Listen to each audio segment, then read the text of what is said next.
देखो, dark reaction आज start करना है और डार्क रिएक्शन को हम डार्क रिएक्शन क्यों कहते हैं वो हमने देख लिया था।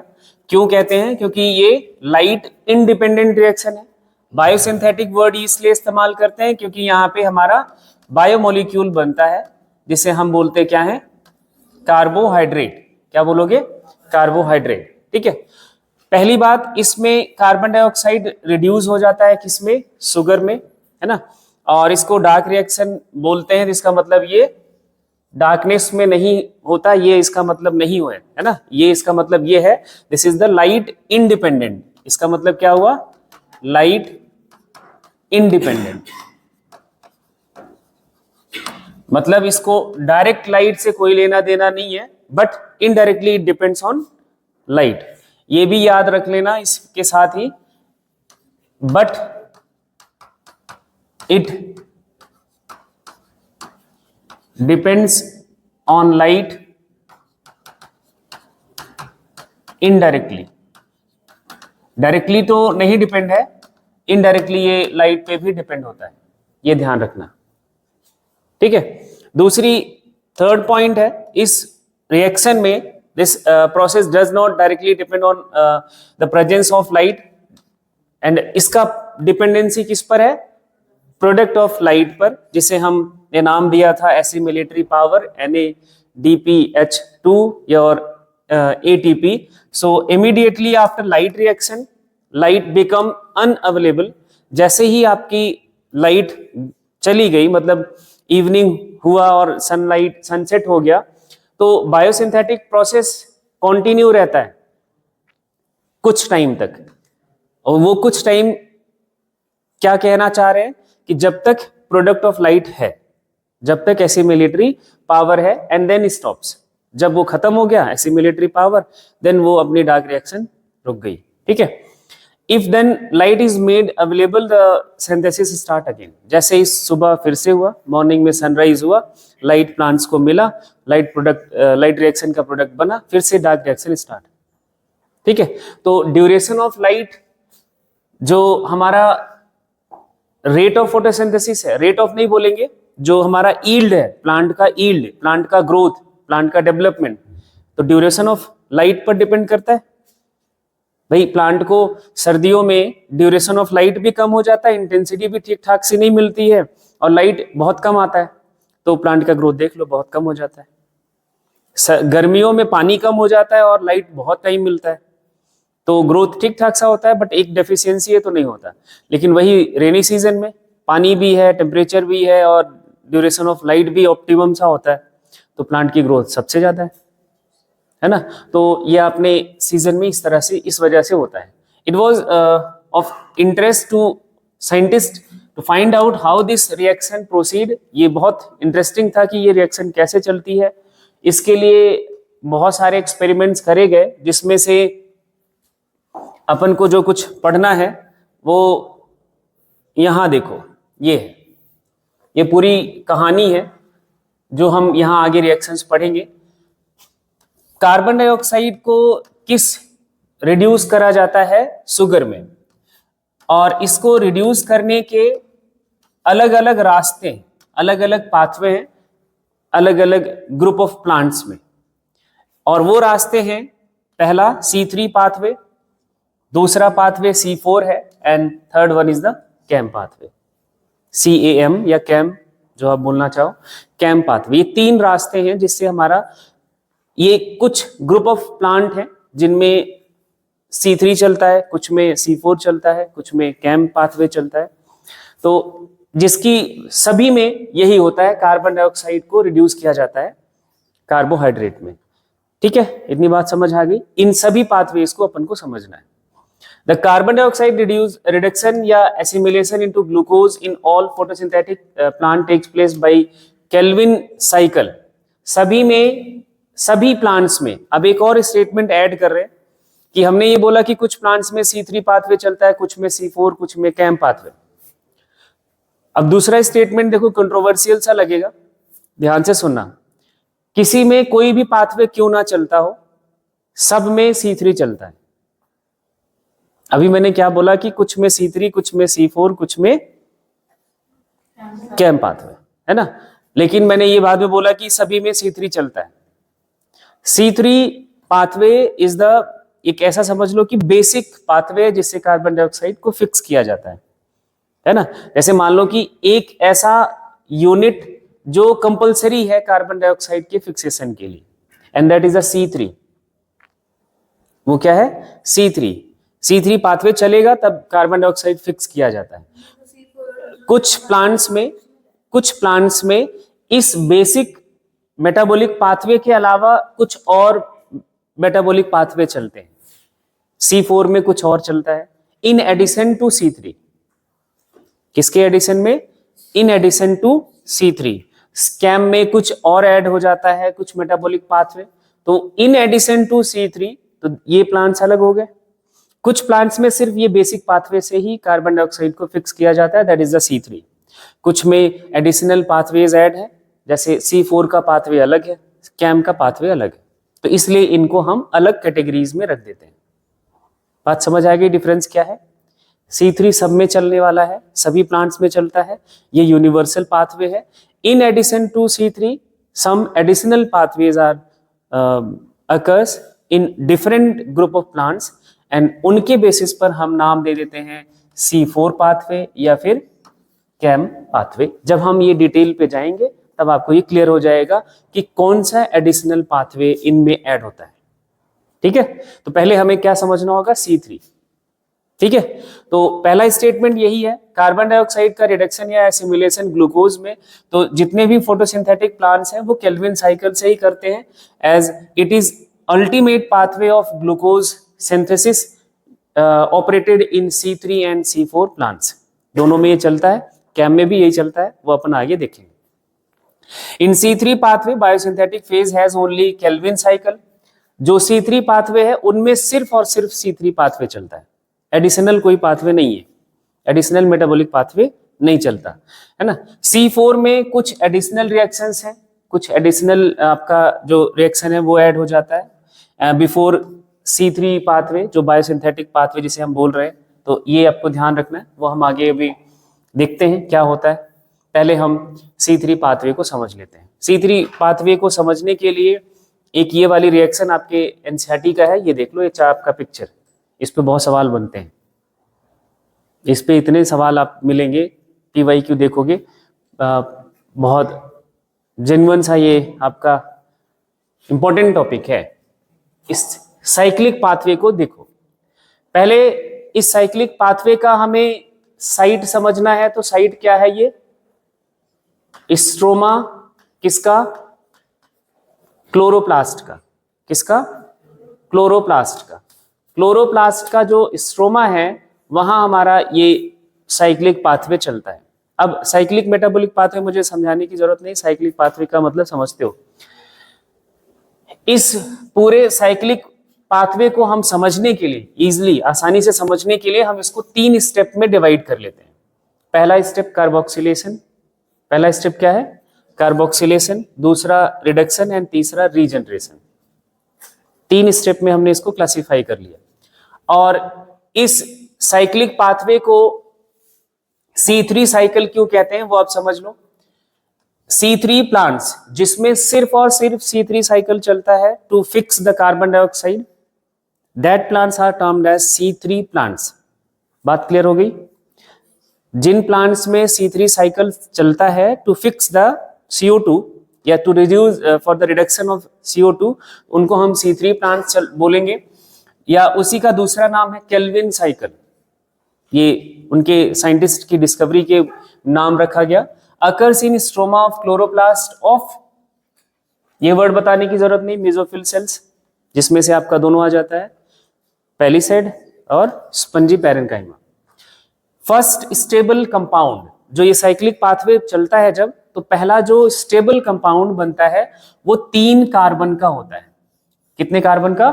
3 कार्बन का, जिसका नाम है फॉस्फोग्लिसरिक एसिड, या दूसरा उसकी तरह से आप बोल सकते हो फॉस्फोग्लिसरेट।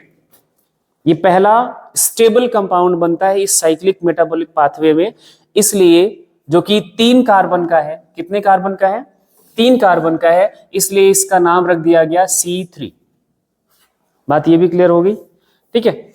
दस Calvin cycle is called C3 cycle. First compound जो बनता है वैसे इन जनरल जो रियल बनता है वो 6 कार्बन का कंपाउंड बनता है, बट वो अनस्टेबल है, वो फर्दर तुरंत वो टूट जाता है, 3 कार्बन के 2 मॉलिक्यूल बनाता है। वो जो 3 कार्बन का है वो आपके सामने फॉस्फोग्लिसरिक एसिड, शॉर्ट फॉर्म में PGA, फॉस्फोग्लिसरिक एसिड, ठीक है। जो 6 carbon unstable compound that is a keto acid carboxy keto ribitol bisphosphate, ये बनता है जो फर्दर ब्रेक होके PGA बनाता है 2। केल्विन ने इस साइक्लिक पाथवे को या डार्क रिएक्शन को स्टडी किया था किसमें? एक ग्रीन एल्गा जिसका नाम क्लोरेला और सेंडेस्मस, ये दोनों का नाम आपने पढ़ रखा है, ग्रीन एल्गा दोनों है।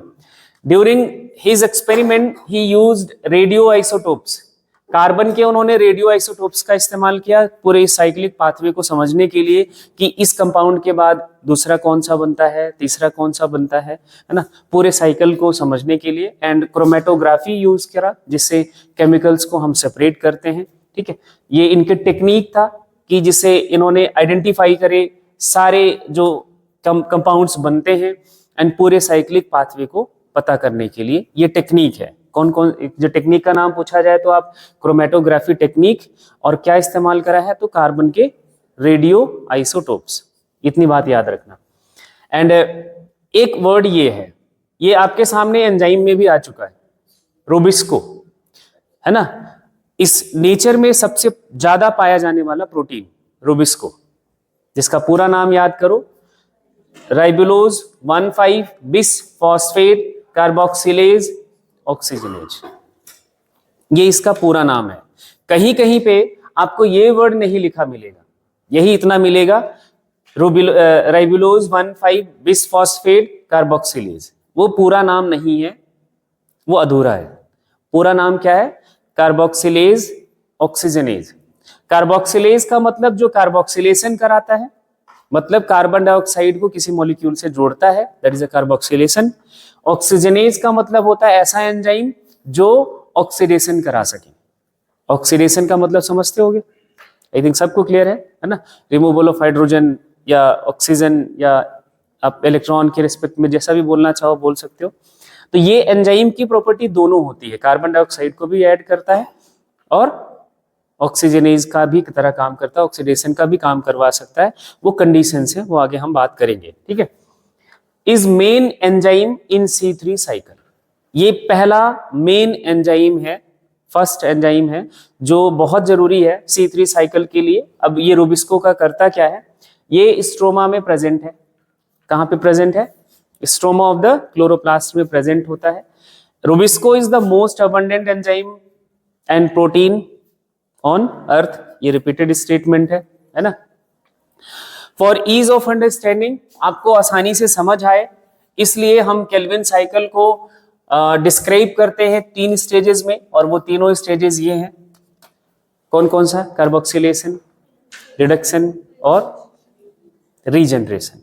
अब कार्बोक्सिलेशन में क्या होगा, ध्यान से सुनो। अब कार्बोक्सिलेशन स्टेज में आपका CO2 का मॉलिक्यूल फिक्स करा जाता है।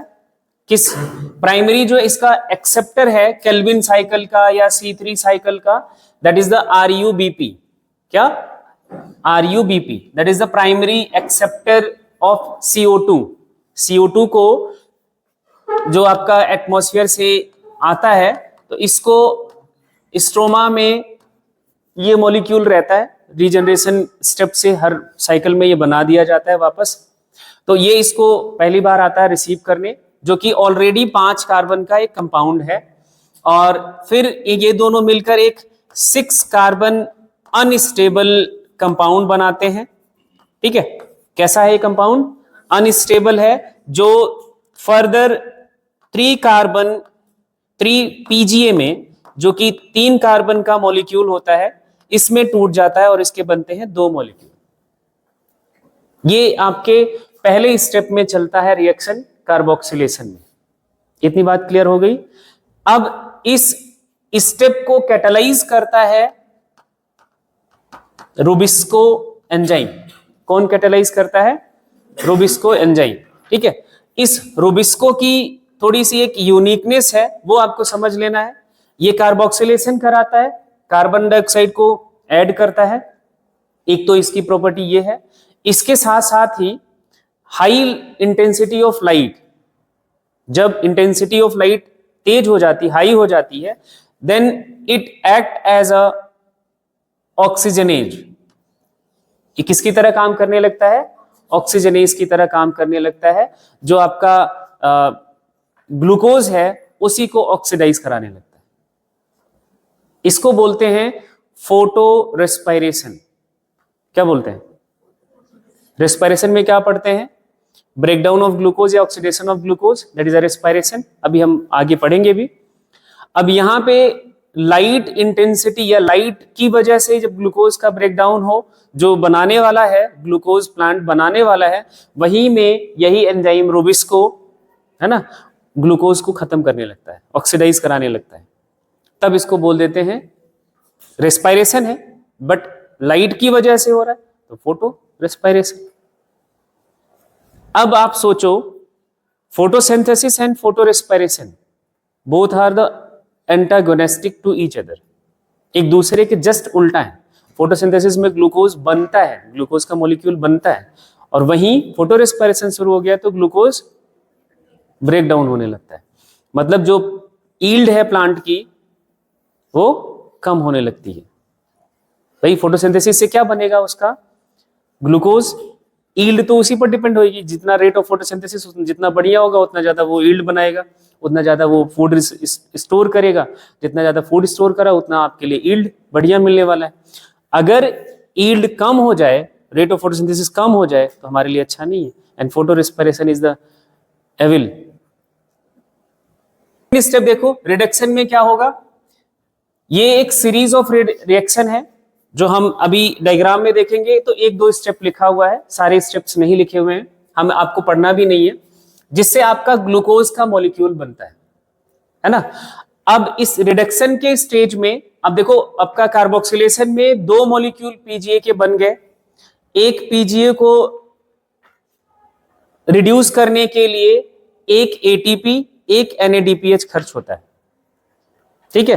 तो दो पीजीए को रिड्यूस करने के लिए दो एटीपी और दो एनएडीपीएच यूज होता है, और इस तरह से 6 turn of cycle are required. और एक साइकिल से एक कार्बन डाइऑक्साइड का मॉलिक्यूल, मतलब एक कार्बन फिक्स किया जाता है, और 6 टर्न ऑफ साइकिल जब चलेगा, 6 बार, ये 6 बार ये साइकिल चलती है, तो आपका एक ग्लूकोज का मॉलिक्यूल बनता है। ठीक है, इतनी बात समझ आ गई।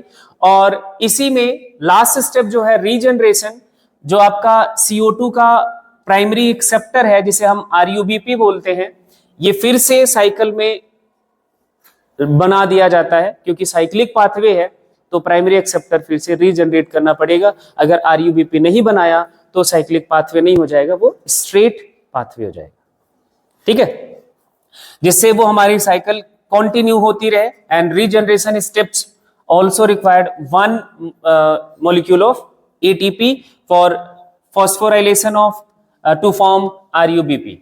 RUBP को बनाने के लिए एक ATP की रीजनरेशन में जरूरत पड़ती है। मतलब एक केल्विन साइकिल में, एक केल्विन साइकिल पूरा होने के लिए 3 ATP चाहिए, 2 NADPH चाहिए। 2 ATP रिडक्शन वाले स्टेज में यूज होता है, 2 NADPH रिडक्शन वाले स्टेज में यूज होता है, एक ATP रीजनरेशन के स्टेप में यूज होता है। बोलो, बात क्लियर हो गई?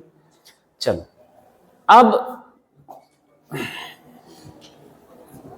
hence for every CO2 molecule entering the Kelvin cycle, 3 molecule of ATP, 3 ATP and 2 molecule किसका?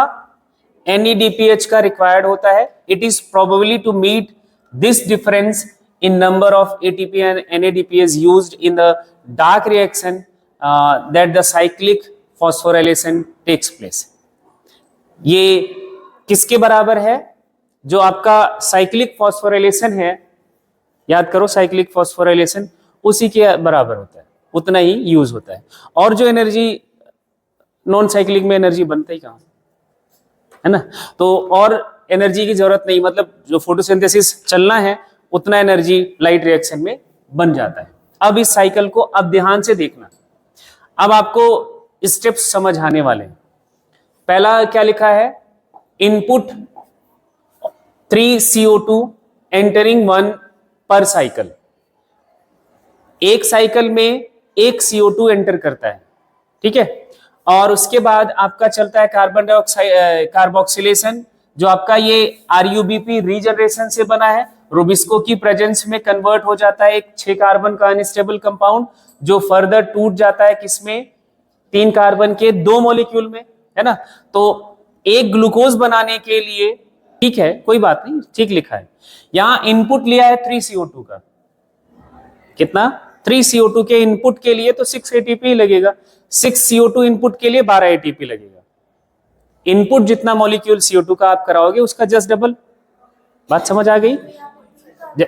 एक मिनट मेरी बात समझो पहले। एक CO2 को फिक्स करने के लिए 2 ATP और 2 NADPH रिडक्शन, है ना, और 1 ATP यहां पे। अब मैं बोलूं कि 3 CO2 एंटर कर रहा है, तो नंबर ऑफ ATP यहां पे कितने हो जाएंगे, 6, और यहाँ पे NADPH कितने हो जाएंगे, 6, और यहाँ पे 3 ATP, यही होगा। अब यहां मैं बोलूं 6 CO2 फिक्स इनपुट है, तो 12 12 6, यही होगा। तो ये इनपुट के बेसिस पर ये लिखा हुआ, ठीक है, इनपुट। हाँ, एक ग्लूकोज का मॉलिक्यूल बनाने के लिए आपको 6 molecule of 6 molecule of CO2 input की तरह यूज करा जाएगा। एक ग्लूकोज का मॉलिक्यूल बनाने के लिए 6 CO2 का इनपुट होगा, तो आपका एक ग्लूकोज बन के बाहर आता है। देखो 3 का इनपुट है तो 3 कार्बन का आउटपुट भी है। आउटपुट देखो 3 कार्बन का ही है, 3 ये डॉट्स देख रहे हो, 3 कार्बन का इनपुट, 3 कार्बन का आउटपुट। बात समझ आ रही है? 6 कार्बन का इनपुट, 6 कार्बन का आउटपुट। क्योंकि हमारा जो ग्लूकोज है वो 6 कार्बन कंपाउंड है, तो हमें इनपुट भी कितना देना पड़ेगा, 6, ठीक है। बात क्लियर हो गई? तो एक साइकिल में और एक ग्लूकोज के लिए बात याद रखनी होगी, आगे मैं वही डिस्कस करने वाला हूं। एक साइकिल में requirement of ATP 3, 2 NADPH, clear हो गया। तो 6 साइकिल चलेगा, एक ग्लूकोज के सिंथेसिस में कितना ATP, तो 18 ATP एंड 12 NADPH। बात क्लियर हो गई? ये आपसे सवाल बहुत पूछा जाएगा, देखना भी आगे, ठीक है। अब उसके बाद रीजनरेशन में एक ATP यूज होगा, एंड RUBP फिर से 5 कार्बन का बाहर, और जितने कार्बन एंटर कराओगे उतना आपका बाहर आ जाएगा। तो नेक्स्ट स्टेप जो आपका ये वाला चार्ट है, यही दिमाग में प्रिंट करके रखना है। 6 turn of Calvin cycle are required for the formation of 1 glucose, as 6 CO2 are required for the synthesis of 1 hexose. Hexose बोले तो वही ग्लूकोज, 6 कार्बन का सुगर, तो 6 कार्बन डाइऑक्साइड चाहिए, 6 बार ये केल्विन साइकिल चलना चाहिए। 12 तो NADPH लगेंगे, 18 ATP लगेगा एज अ एसिमिलेटरी पावर एक ग्लूकोज को बनाने के लिए डार्क रिएक्शन में, और ये आपका इनपुट है और ये आउटपुट है। इनपुट में आपने क्या दिया, 6 CO2, 18 ATP, 12 NADPH। आउटपुट क्या मिला, एक ग्लूकोज का मॉलिक्यूल, 18 ADP, 12 NADP प्लस। बात क्लियर हो गई?